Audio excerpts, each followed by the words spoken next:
Hello friend, नमस्ते, प्रणाम। मैं संजू निषाद आप सभी का स्वागत करती हूँ अपने यूट्यूब चैनल पे। और आज हम लेके आए हैं माता जी की गीत होली की। कैसे माता रानी होली खेलने चलती हैं वो गीत लाए।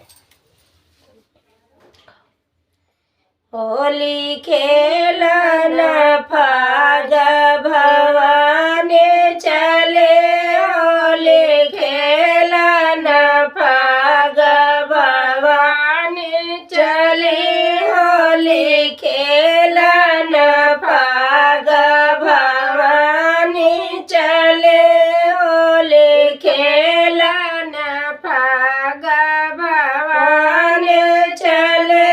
दुर्गा मैया के हाथ गुलाब के चढ़े, दुर्गा मैया के हाथ गुलाब के चढ़े, होली खेलन फाग भवानी चले, होली खेलन फाग भवानी चले, होली खेलन फाग भवानी चले।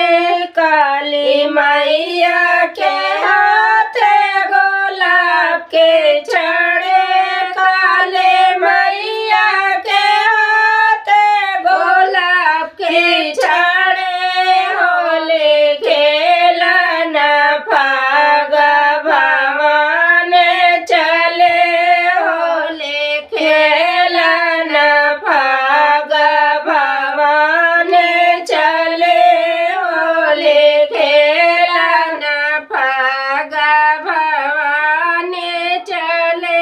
सरस्वती के हाथ गुलाब के चढ़े, सरस्वती के हाथ गुलाब के चढ़े, होली खेलन फाग भवानी चले, होली खेलन फाग भवानी चले, होली खेलन फाग भवानी चले।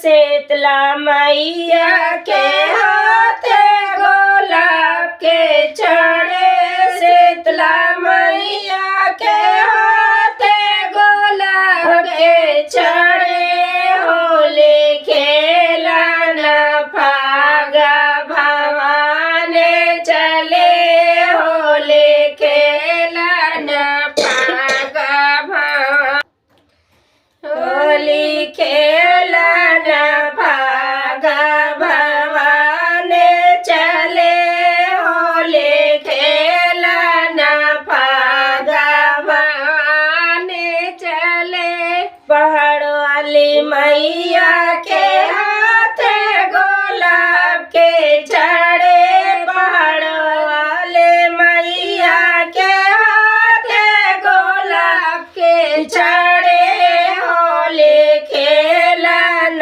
फाग भवानी चले, होली खेलन फाग भवानी चले, होली खेलन फाग भवानी चले। कालका मैया